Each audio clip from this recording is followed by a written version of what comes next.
di pinggir laut yang berair biru bening dengan bebatuan di sepanjang pantai. Penduduk kampung kecil hidup sederhana.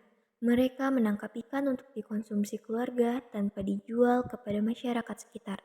Pria muda mempunyai seorang istri dan dua orang anak. Anak sulungnya laki-laki berusia 17 tahun yang bernama Zafian dan anak perempuannya berusia 15 tahun dengan nama Zoela yang rajin membantu ibunya. Sejak kecil, pria muda dan istrinya mengajari kedua anaknya menjadi orang yang baik, sopan, dan suka membantu orang lain. Kalau kita baik sama orang lain, mereka akan baik sama kita. Kalau kita menghormati orang lain, mereka juga akan menghormati kita. Walaupun Ananda anak seorang pemimpin desa, Ananda tidak boleh sombong. Nasihat pria muda kepada kedua anaknya yang mendengarkan saat duduk di pinggiran laut sambil memandangi bentangan laut yang sangat luas. Betul Ananda, dimanapun berada selalulah bersedia membantu orang lain. Jangan membuat orang lain menjadi susah. Tambah Bu Ezelin. Pada suatu ketika, salah satu warga datang menemui pria muda. Ia tergopoh-gopoh menghadap pria muda yang berada di rumahnya. Pak Davian, saya datang untuk mengabarkan bahwa semalam telah terjadi perampokan di salah satu rumah warga. Kata salah satu warga di daerah tersebut.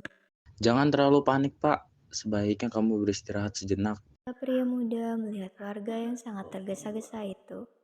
Saya memang tergesa-gesa karena ada suatu masalah yang harus saya sampaikan. Jawab warga itu. Pria muda memandang salah seorang warga tersebut dengan serius. Wajah warga tersebut terlihat sangat panik. Gerombolan perampok kembali beraksi. Mereka semakin kejam. Banyak sekali warga yang sudah menjadi korban atas ulah para perampok tersebut. Di malam harinya, pria muda kembali memikirkan tentang kejadian perampokan yang terjadi di daerah tersebut. Kira-kira bagaimana saya harus bertindak ya? Ia memikirkan berbagai cara agar kejadian perampok tersebut cepat selesai. Keesokan harinya, pria muda serta beberapa warga tampak sibuk. Mereka mempersiapkan diri sebaik mungkin untuk bertempur dengan para perampok yang terkenal kejam itu. Di malam harinya, setelah semua persiapan dilakukan, pria muda dan beberapa warga tersebut menyiapkan suatu strategi. Mereka bersiap pada posisi masing-masing yang telah didiskusikan sebelumnya. Mereka menunggu waktu di mana salah satu perampok beraksi di suatu rumah warga. Saat salah satu perampok tersebut sedang beraksi, dengan cepat pria muda dan beberapa warga menangkapnya. Salah satu perampok berhasil kabur dan salah satu perampok lainnya sempat melawan. Tetapi pria muda berhasil membuatnya kehilangan kesadaran dengan memukul bagian pundak perampok tersebut dengan sikunya. Beberapa saat kemudian, perampok tersebut bangun.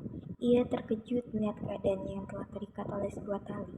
Ia pun berkata, "Lepaskan aku, atau kalian semua akan kuhabisi." Mendengar kabar bahwa perampok tersebut telah tersadar, tuan muda pun menghampirinya. Sebelumnya, ia berkata kepada istri dan kedua anaknya. Kalian tunggu di sini saja. Aku akan segera kembali. Merasa cemas, sang istri pun berkata. Setelah selesai, cepatlah pulang. Pria muda tersenyum dan pergi meninggalkan rumah. Saat berada di hadapan perampok, pria muda berkata, Apa yang kamu incar dari kampung kecil ini? "Aku lapar, aku tidak mempunyai uang. Kalian tidak akan mengerti keadaan." Jawab sang perampok. Semua orang yang berada di sana berusaha memahami apa yang terjadi. Lalu pria muda berkata,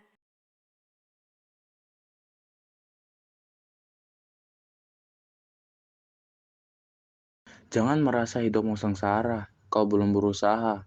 Lihat fisikmu, kau seharusnya bisa bekerja. Lalu apa yang kau lakukan? Kalau menyia-nyiakan segala kesempatan, kau salah jika merampok di kampung kecil ini. Kehidupan kami juga tidak tercukupi. Kalau-kalau mau kau bisa tinggal di sini. Kami sebagai warga kampung kecil akan berusaha membuat rumah untukmu. Lalu soal pekerjaan, kau bisa menjadi seorang buruh ataupun nelayan. perampok hanya diam tak berdaya. Ia berusaha untuk memahami apa yang dikatakan pria muda. Lalu ia berkata, Apa yang harus aku lakukan? Aku tidak punya apa. Hiduplah dengan damai bersama kami di kampung ini. Lalu tinggalilah aktivitasmu yang tidak baik ini. Apa kau mau hidup di kampung kecil ini sampai kau menua? Jawab pria muda. Perampok tersebut melihat pria muda dengan tatapan terharu.